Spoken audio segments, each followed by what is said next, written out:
All right, we are now recording. What's up, everybody? This is the Misguided Podcast. We intend to guide you to a better future. My name is Juwan. I'm sitting here with Peter Lopez, of CEO of a publishing company. What's up, man? What's up, killer? How you doing today, man? I'm living, man. I'm living. I appreciate you coming up here. I'm talking to you from sunny side Florida, man. Yeah, man. You're sitting in a coffee shop right now. They got the music It looks like playing. we're cutting up. Yeah, it's a little loud, but you got to get some Sunday coffee. It's the Lord's Day. You got to get coffee on the Lord's Day. You know what I'm saying? Yeah, I feel it. You how you like your coffee, man? Listen, I'm straight up. Like I believe it or not, I lost like 40 pounds over the last 4 years because I stopped doing sugar. So I usually just try black. But I still like my cafe latte, but I try to stay away from, which is sweet enough. But I try to just stay away from sugar, man. Because sugar, it took my dad, it took my grandpa. Diabetes ain't no joke. So I'm trying to stay. In the words of Big Pun, before he left, I'm trying to live, bro. There you go, man. There you go. I'm trying to live, man. Cool, man. But I'm excited. Go ahead, man. Now let's go ahead and get into who you are and where you're from. Let the audience know. Well, I've been a serial entrepreneur my whole life. I've worked with companies over the last 10 years. I've done book publishing, and I represented 5 or 6 major book publishers. And then the last year and a half, I went off on my own. One of the things that I've done is built brands for other companies, because a book is the tip of the spear. So if you want to become an expert, right, the thing what you have to do is become a writer. So if you notice, all major entrepreneurs, what separates them is a book. So there's like 3 ways to build a brand, right? It's through podcasting, what you're doing, it's through video, or it's through books. Those are the 3 major ones that kind of give you the definition to become an expert. So that's what I've done over the last 10 years. Before that, I was in software. I was doing hardware development, and I had that story at one that I made like the biggest mistake because I was working for this huge DVD technology company. Now DVD right now sounds like no big deal to us, right? Because we're talking about 25 years ago, and the founder of Atari and Chuck E. Cheese was with us, and our partner, and we just made a mess of that deal and lost millions of dollars. But we'll talk about that on the Misguided Podcast, because what I like about your show is, you have the highs and lows. And I like the way that you want us to be transparent about business, because I think we just started this podcast, right? Everyone thinks like, oh, you have to be a boss. You have to go business by yourself. And they don't know that, bro, that's a hard road when you have to feed a family. Yeah. Right? Yeah. I enjoy the days when I had a bad sales month and I still had a commission, check coming in. Yeah. Now, if I have a bad month, and I'm the last one to get paid. Yeah. So I've been doing book publishing over the last 10 years. I've become one of the most recognized, respected publishers, because I help people, own everything. You know what I mean? Yeah. And when it comes to ownership, the publishing companies are built, right? They're built to take your rights and take your royalties, take your publishing. And what I've done is I've given that back, given that power back to the authors, to the business owners. Because at the end of the day, a book is a business. Yeah. You know what I mean? Your book is an extension of your business, because you're going to make money, you're going to sell courses, it's going to open up speaking engagements. So that's pretty much why I've been venturing into the publishing company over the last 10 years. Yeah, no, that makes sense. And a lot of people are, self-publishing now. Can you talk about like the different, why come to you versus go self-publish? You know what I mean? Well, listen, self-publishing for me. So I've done this long enough. Let me drink some of this nice Florida water. Hold on a second. Yeah, okay. I've done this long enough that I think self-publishing is 7 out of 10 times the best way to go. Yeah. And when we say self-publishing, people just assume we put the book, the book is on Kindle. Because we do both. We do self-publishing we do three things: self-publishing, hybrid, and traditional distribution, right? When it comes to self-publishing, we do set everything up for you and you own it. But it's an easier road because what you don't know is this: like you'll self-publish your book on Amazon, you'll do it by yourself, and it's a mess. You put a color, like let's say let's say the book is black and white, right? It's 100 pages. You put one color word, then the book is color.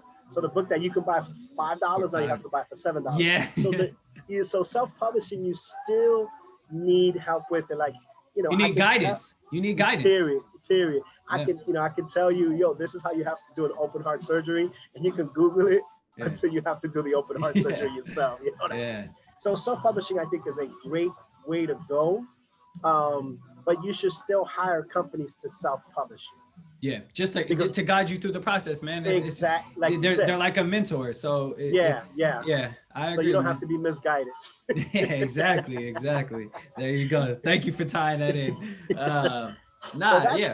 That's self-publishing, and then the other one is you partner up. Like I'm the CEO of Publify Press, and I also manage other companies, but I also partner up with a company called Iconic Books, and what we do is we do everything for you. We finance it, we brand it, we partner with you, we partake on the royalties, we partake on the rights, we partake on the distribution until we see a revenue that you're making that money back.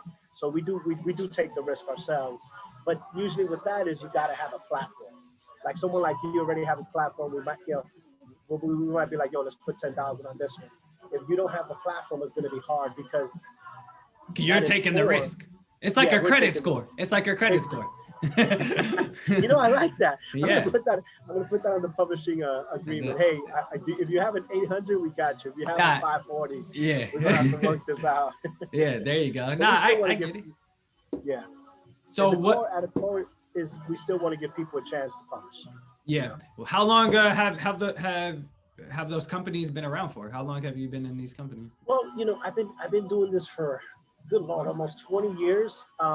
We launched Publify Press last year officially. Uh-huh. I want you to this is something that's very good for your audience to understand this. You'll never get to fully own your brand when you work with someone else or you work for someone else. Okay. Because what happened was I was working for these major companies and I was bringing in $8, $9, $10 million on publishing deals, but I had to sign NDAs, non-competes, and I'm representing them. So I really wasn't promoting myself. I was promoting the publishing company.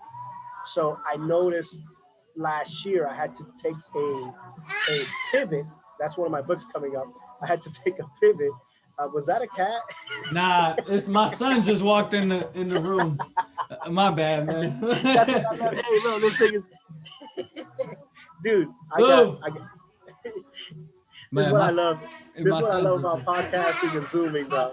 He don't care. He don't care about it. He wants something. Give me my juice. I need to play with you. Yeah, bro. Yeah. It is what it is, man. It sounded like a guy. I'm like, he wants. It did sound like that, yeah. You got like a little wildcat back there.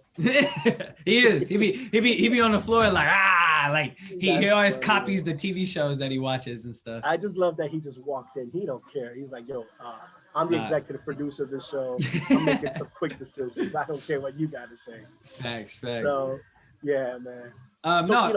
Go ahead. Going back to the best way to own your brand is to really, really become self-sufficient, become an entrepreneur, or make sure that it's your brand. Because when you work for someone else, you have to do your best to represent them, right?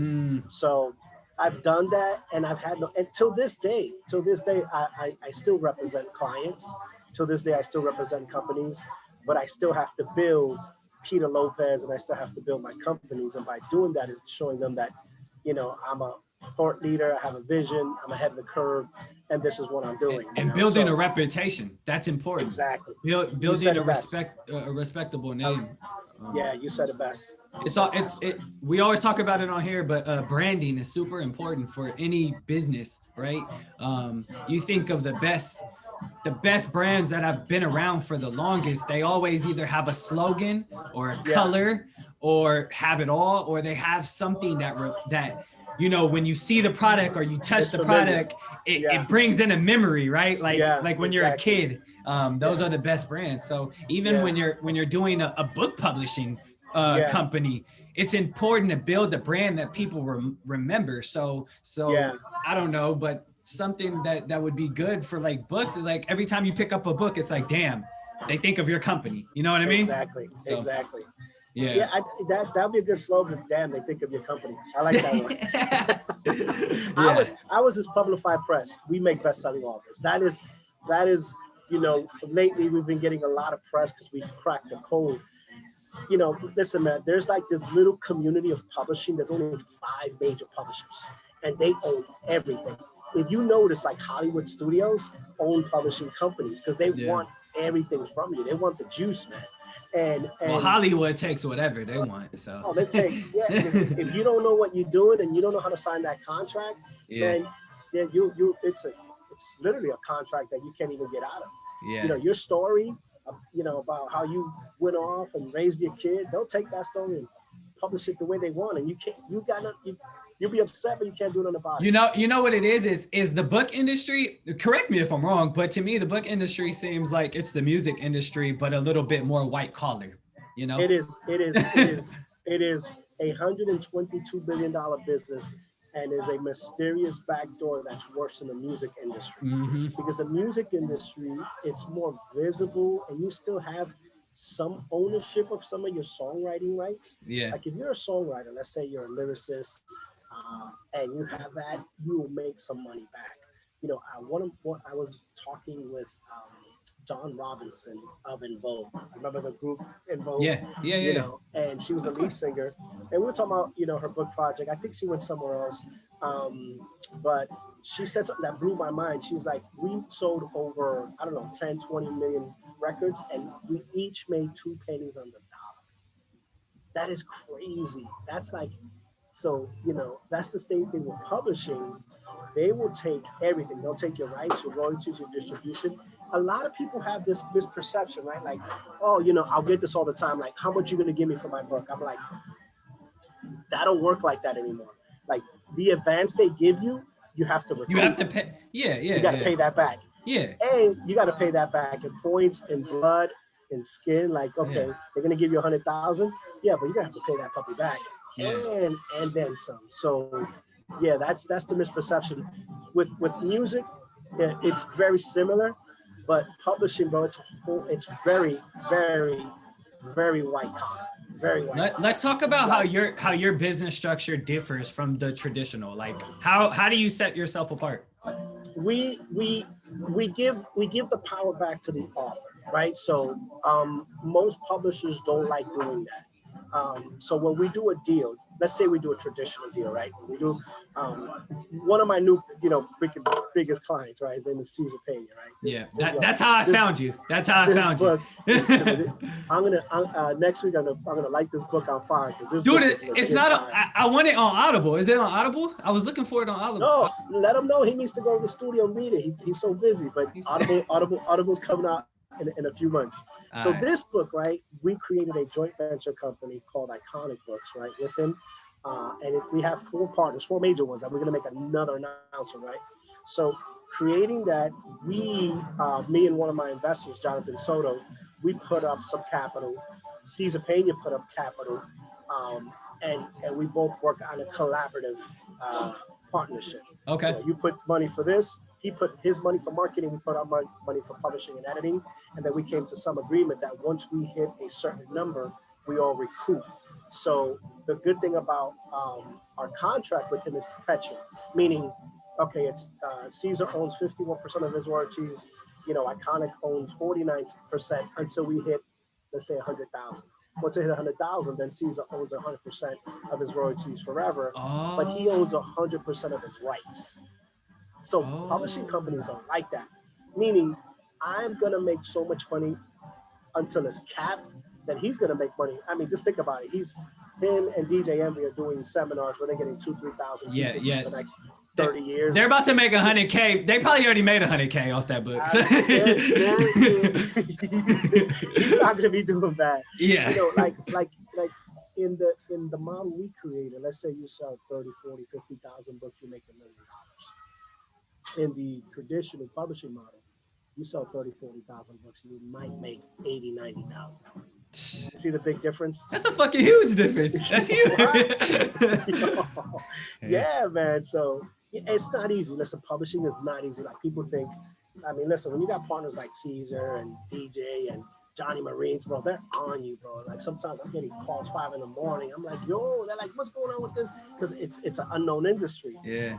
Because Amazon, bro, Amazon is the 900-pound gorilla, and they don't give a damn about any of us. Like Amazon has changed the game, and we have certain publishing rules. We're like, okay, we're going to release the book this day, and Amazon says, wait, hold on, his book is selling, we're going to release it before. You're like, wait, you can't do that. Amazon's like, what you gonna do? My name is Jeff Bezos. I'm the richest man in the world. Yeah. I own you and the whole world. Exactly, man. No, so, what about your business though? Like, do you help promote it? I don't really understand what publishing means. What does publishing entail? Do you help promote the book as well, or no? Yeah, there's 2 ways we do. One way we publish the book, right? The other thing we do is we promote the book. Publishing by itself is publishing, meaning we write your book, we edit your book, we do the cover, the back cover, and we put it up on all the distribution channels. So now you're published. Publish is like exposed, you're out there. So you're on Amazon, Barnes & Noble, Target just picked up one of our books. Barnes & Noble. So you're published. That's not marketing. That means your book is out there. Anyone can buy it, like you purchase Caesar's. Yeah. The next step is marketing, where no matter what we do, and I want this to make this clear to our audience. Marketing doesn't guarantee sales. Marketing guarantees exposure. Yep. Because some people think, that's in any business though. Any business. Yeah, exactly. Yeah. Like I can send your book to 30,000 Barnes and Nobles, and I could put posters, and I could put you on GQ magazine and Oprah. That doesn't guarantee sales. It guarantees exposure. What's going to really guarantee sales is you hustling and promoting that book. Most publishers want you to get on the road, and they're not going to do that themselves. You know what I mean? What guarantees sales is you being personable and relatable to the audience, that you're getting exposure. No one's going to buy from you if they don't like you, or if they don't believe in you or believe in what you're doing. And so I think a lot of people they don't understand that when they create something that there needs to be like a heart behind it, a heart behind the movement. You know what I mean? Well, if you don't believe in it, no one's gonna believe in it, right? Like you said, like if you don't believe in your product, if you don't believe in your, like I always say, the best salesperson is you. Like I'm passionate about publishing.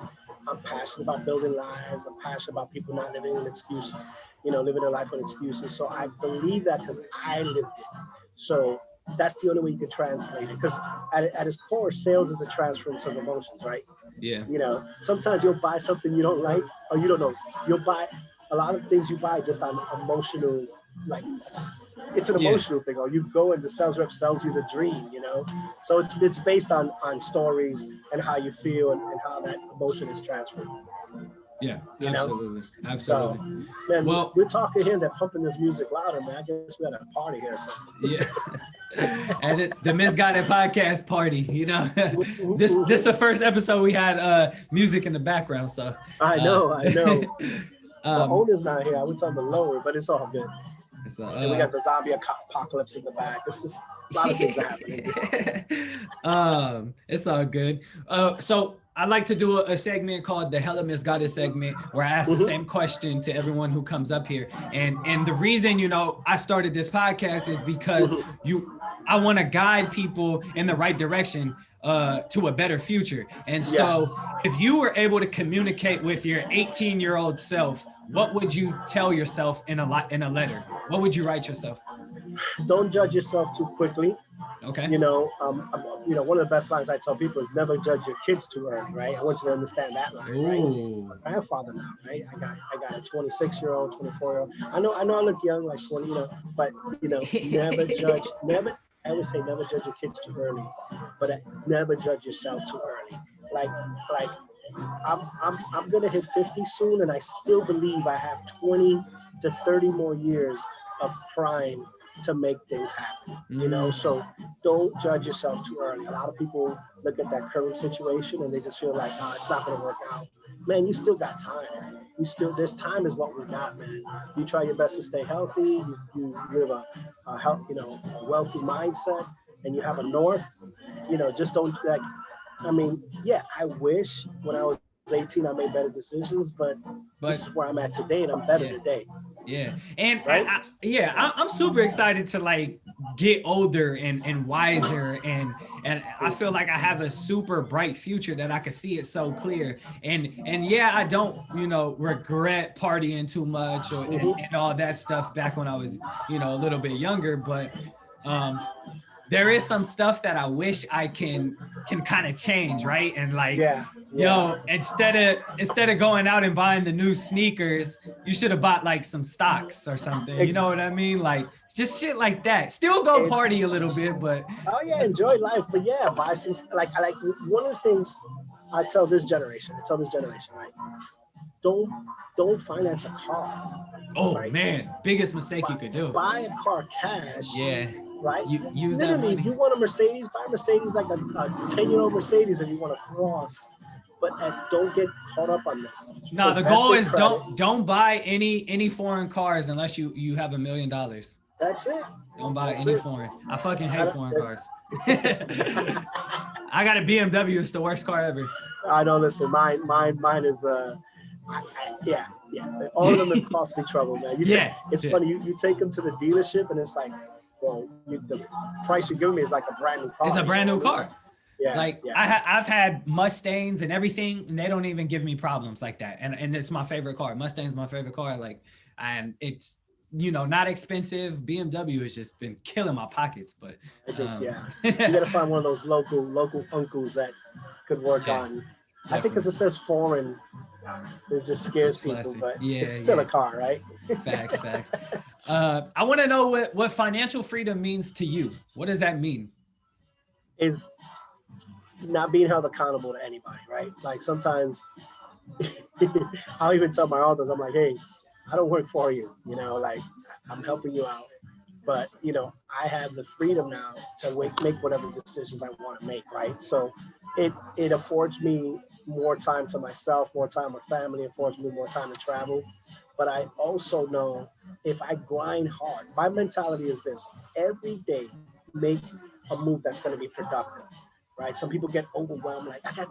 We'll come in the office that Monday. We got 17 authors. We got to edit one author. We got to do a cover here. We got to get this one distributed. This one's having problems with the bookstore. I'm like, let's move one thing off our plate, right? Yeah. So I think if you're productive on one thing every day, you're able to be successful and feel better about yourself. So every day, I like the ability of that. I can accomplish something that's going to make value and change lives. So for that, that's why I like that life. Now, to people that hear us today, I've been hearing all these gurus and I get tired of it. Like, you got to be on your own. No, maybe it's not ready for you to be on your own. Get the side hustle, because I had the side hustle a lot of years. You know what I'm saying? Like, like most people don't understand that. Like, while I was working 9 to 5, after work, I was making calls from 6 to 12 midnight. I mean, I have people in, West Coast like you are, 3 hours away. That side hustle, I built it that once I knew I perfected it, I can go off on my own. So that's what I like that freedom of just doing whatever I want. Like can't tell me nothing. You know what I'm saying? I feel it. I love it. A lot of people don't realize the grind and the sweat. The sweat equity. They only see the equity of once the business grows. And I think there's a lot that says about your character and your personality when you actually sweat equity into a business. And I mean, listen, it's not all. I know, I've done very well, lived very well, but bro, there are days, man. The cycle's no joke. There are days where you're expecting 17 contracts to come in, and 10 of them don't pay, and 3 are behind, and that's real life. Like, I know multi-millionaires that have a struggle, you know, because it's like you said, you got to grind. Like you can't take nothing for granted. Like when I'm doing well, I get this urgency, like I got to work harder and not slip, you know? Like I always act like I grew up in the projects. I live with free cheese. I lived in the projects in the Bronx, so I always had that. Yo, dude, I was standing in line for free cheese, you know? So I always had that. I still have that mentality, like I'm still on the free cheese line, even though I've obtained certain success. Are you in New York right now? New Jersey? I'm in Florida now. I lived in Boston 20 years, Boston. And then I'm born and raised in the South Bronx. So right now I'm in Florida.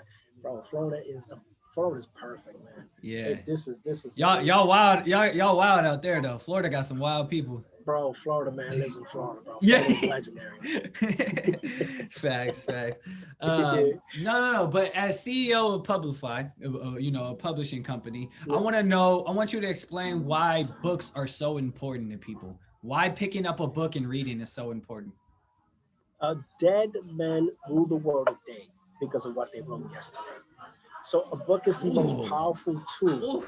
Remember, I say it again because we are preach. Dead men, like dead men rule the world. Book or dead women, right? Dead people. But you know, books are the most powerful tool we have. The only thing that's going to speak for Juwan, right, for the next 100 years is a book, right? The stories will. Is it different than audio? Why is a book different than audio? Well, audio, you know, you need power to turn on audio. Yeah. Right? Ooh, right? Man. Ooh, yeah, you speaking. There you go. A book, bro. Listen, the Bible, you know, Shakespeare, all these great poems, Henry Dickinson, you know, C.S. Lewis, even Stephen King. Like books have shaped our culture. They made movies, our mindset, made songs, everything. Books are the tip. Think about this, Joanne. The richest company in the world is a book company. People forget that Amazon is a book company. Yeah. So Amazon, right, is one of the richest companies because they started with books. Yeah. Books is everything. So even you as an entrepreneur, I'm pretty sure we'll talk about getting your book done down the road, because the most powerful tool you can give your kid is legacy. And that book will be like, yo, this is something that will speak for me. Like if you knew your great-great-grandfather had a book, you would do everything you had to do to get it, right? Because that's something that's your bloodline, right? That's your generational line. So books to me are the most powerful tool that we have to become an expert, you know, and that's why I'm passionate about it. And that's why, you know, I'm good at what I know. So my focus is only narrowed on book publishing. I get calls every day. Yo, let's try this. Let's do this. I'm like, yo, if it's got nothing to do with branding, marketing, and books, don't bother me, man, because I need it. My focus is here. Yeah. Exactly.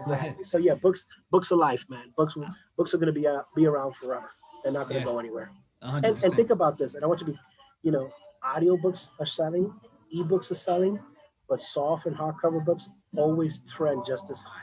Yeah. So people still, especially during the pandemic, Amazon this year sold 8 billion physical books. 8 billion. I want you to hear that. 8 billion books were sold this year. So physical books are still powerful because they, you know, you can touch them and you can feel them.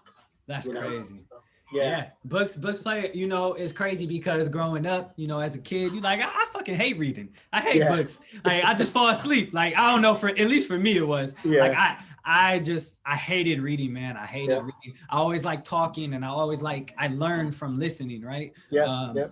So that's when they introduced Audible, I was like, oh my God, I could read. Like I started reading like 5 books a month, a book a day. You know what I mean? And I love Audible.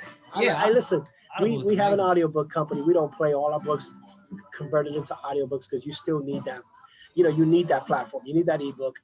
You need that physical book, and you need that audiobook. So when you're publishing, you want to be cognizant of those 3 formats. They're very important.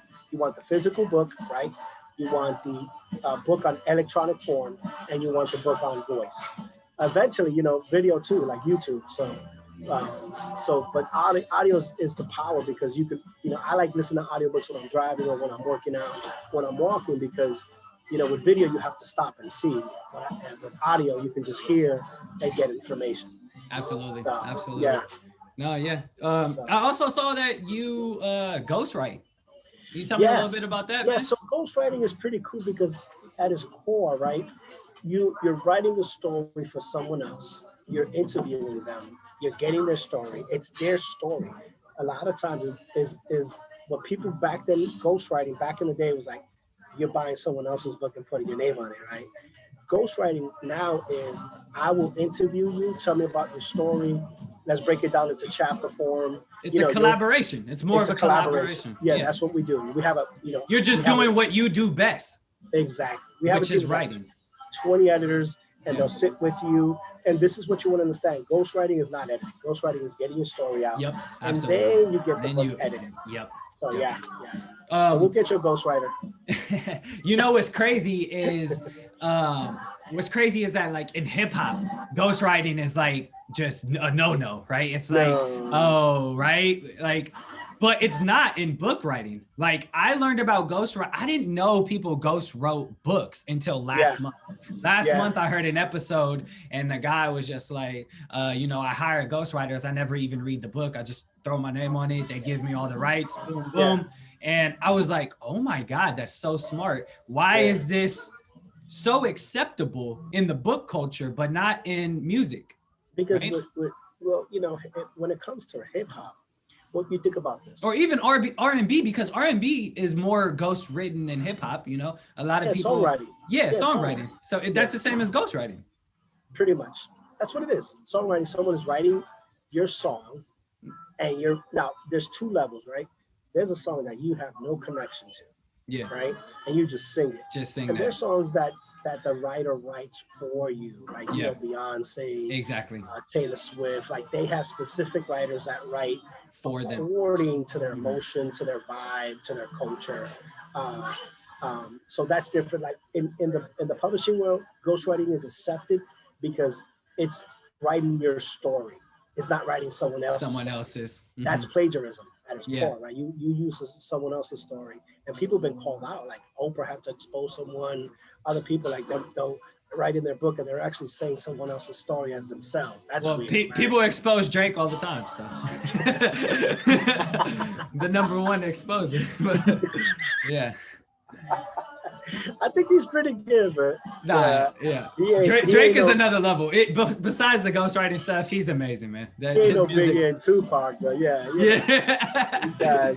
I grew up in real hip hop in the Bronx, like you seen the Biggie Netflix docuseries? I'm gonna watch that. I'm gonna watch it. I told my son we have to watch it together. It's unseen footage, man. I never seen that footage before. There was a lot of stuff I learned that I didn't even know beforehand. Yeah, no, Biggie's number one in the pinnacle.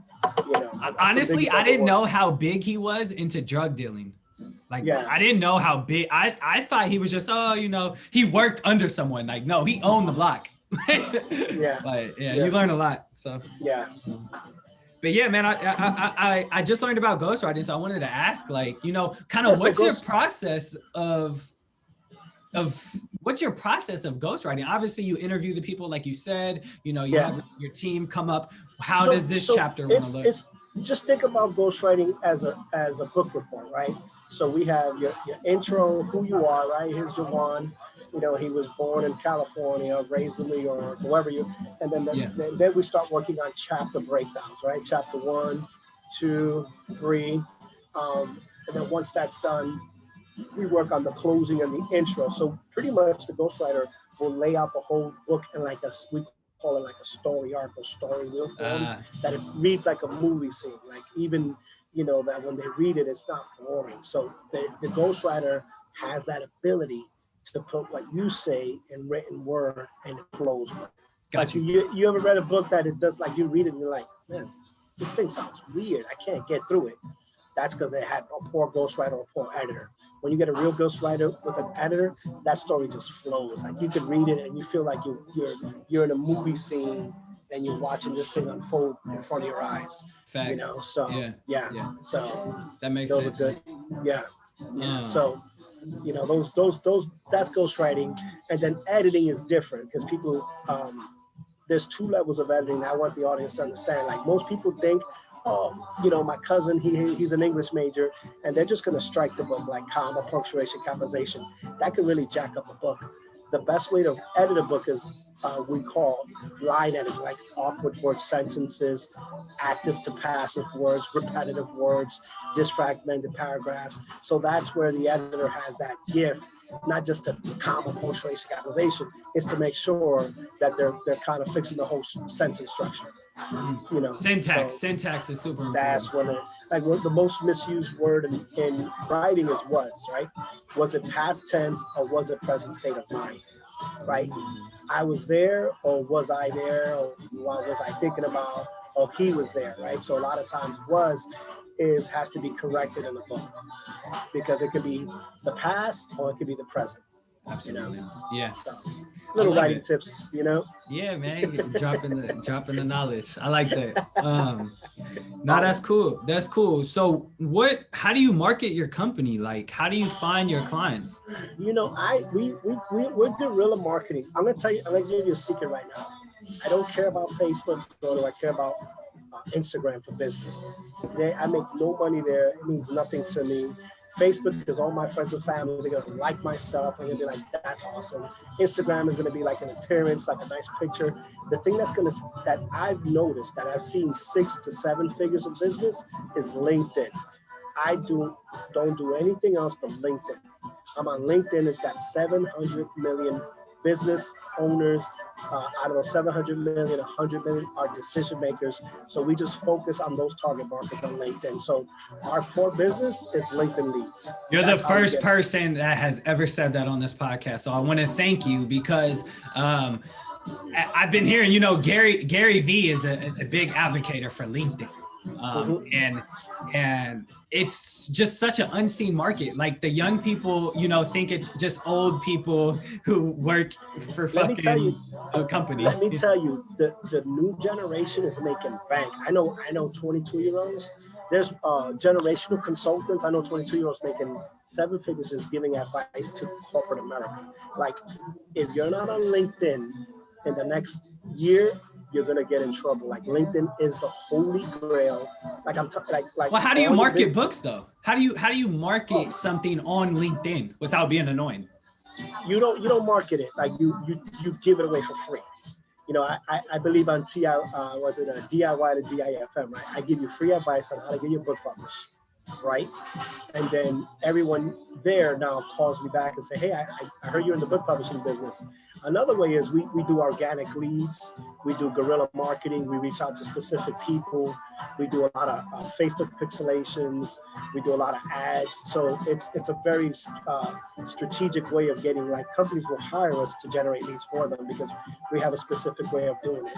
So think about all this. Everybody that's on LinkedIn is a decision maker. LinkedIn at its core is a resume. It's a public resume. So people want to show what they do and who they are.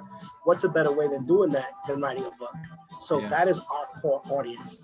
And any type of people that want to brand themselves and want to market themselves, LinkedIn is the place. Absolutely. So we reach out to those specific, we reach out to decision makers, CEOs, entrepreneurs, other publishing companies, other writers, other collaborators, because LinkedIn is, even now we're like, with Caesar's book, we'll be reaching out to real estate people.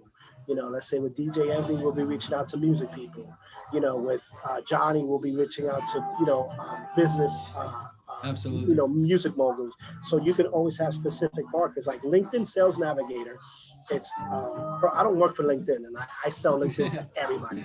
Like LinkedIn Sales Navigator is like a tool that you can put demographic, where they are, who they are, where they're from, and then they'll give you like 1,000 people, and then that's where you're just like bam, bam, bam, bam, bam. We're just like sending out leads, sending out emails, and just like we touch 50 people an hour on LinkedIn.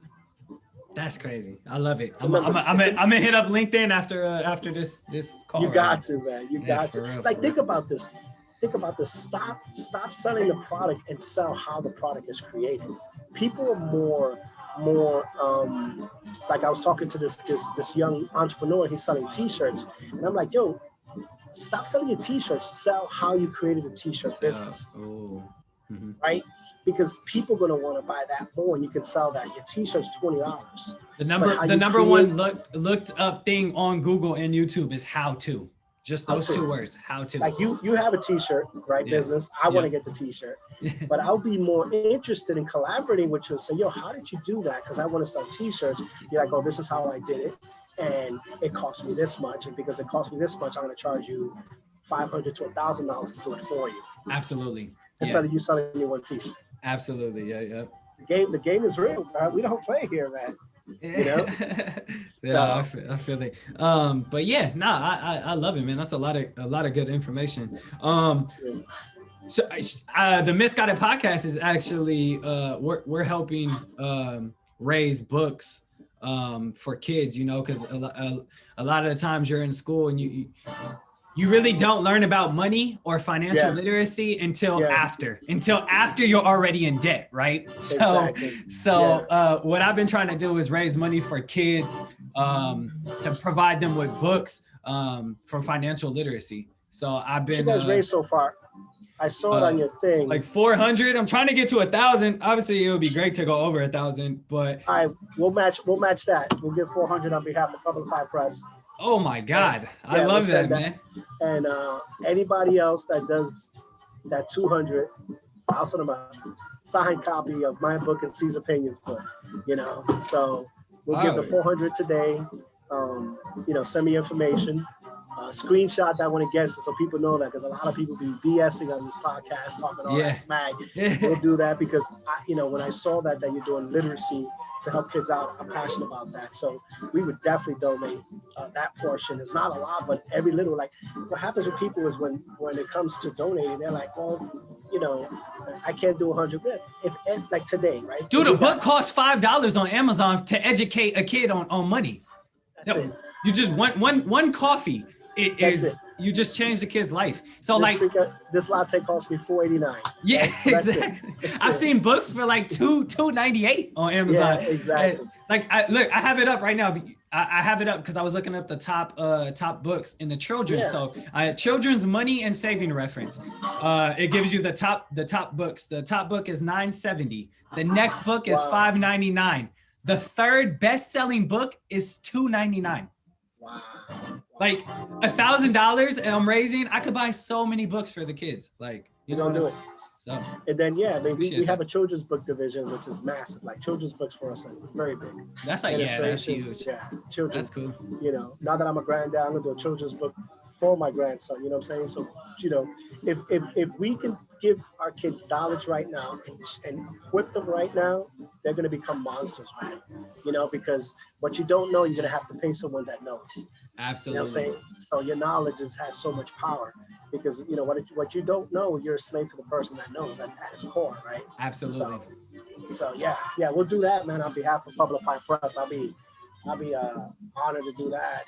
And just put that there to let people know. And hopefully we'll hit that 1,000.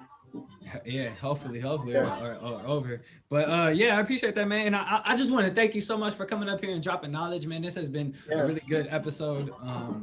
And yeah, man, I want you to go ahead and share all your social media and stuff and where people can reach out to you. Yeah, I mean, if you we're giving away it's on publifypress.com, so it's PUBLIFYPRESS, publifypress.com. We're giving away a free 10-minute webinar on how to create a book, how to write a book template. Okay. Yeah. You know, so, and then at XP Lopez Jr. is my Instagram. If you guys want to DM me, you can send an email, peter@peterlopezjr.com. That's my direct email. And if you want to write a book, let me know. If you need some advice, you know, I believe mentorship is the best tool you can give to the next generation. You know, absolutely. Guidance. I'm a great mentor because I've made so many mistakes, and all I can tell you is don't make those mistakes. You know what I mean? So. I love that, man. That's a great way. That's a great way to wrap up the episode because that's literally what this podcast was started for, is to mentor people and guide them to avoid the same mistakes, you know, we're making as entrepreneurs, as business owners and stuff like that. So I appreciate that. The way I like to wrap up the episode is with a segment called Guided Conclusions. It's the end of the episode. It's just, it could be a funny question, corny question, serious question, but it's something we haven't discussed before the podcast. Today's question is going to be kind of funny or whatever you want to call it. But my question to you is, would you rather receive a lump sum, like your salary, say you're back in the corporate world, okay? Yeah. Just people working for the 9 to 5. Would you rather receive your salary upfront in the beginning of the year and then you don't get paid the rest of the year, or receive it over increments of time? Now, not bi-weekly. Let's say quarterly. You receive a lump sum quarterly. Which one works better for you and why? I'm an investor, so I'd rather receive everything up front so I can reinvest it. Love it. Know, I was hoping you'd say that. Yeah, like if I get my salary is $300,000, you know, I could put that on an interest-bearing account, 401k, IRA, put that on a rental property, and then just hustle, you know, the whole 12 months. Yeah. You know, I mean, you hunt best when you're hungry, right? So, you know, when you're hungry and you know next week you ain't gonna get paid, that wakes you up in the morning like, and I gotta make 50 calls today. Like I still work like I used to do telemarketing, you know, 25 years ago. I still work that way. Like the only thing I can control is how many calls I make, how many emails I send, how many people I touch. So like all my sales team, you know, I tell them, man, none of y'all outsell me, none of y'all will outcall me. So yeah, I just believe like you get that lump sum and you just invest it, and then the rest you're just grinding hard. Just grind. You know? Yeah, I love it, man. That's great advice, man. Thank you, Peter. I appreciate you. Appreciate everything, man. Well, that's it, man. We're gonna wrap this up. That's the Misguided Podcast, and you heard it here. But yeah, you got anything to say to the people? Listen, I didn't even promote my book because I'm always promoting other authors. I wrote a book 8 years ago called Excuses.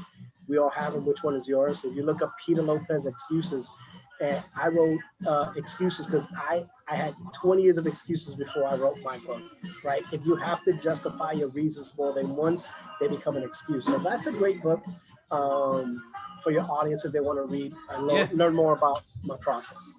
Oh, I love that. And I love the title, for real. A lot of people make excuses all the time. Cool. Well, I appreciate that, man. This is the Misguided Podcast, where we intend to guide you to a better future. My name is Juwan. I'm sitting here with Peter Lopez of Publify Company. And I appreciate you, my brother. Thank you, man. I appreciate it.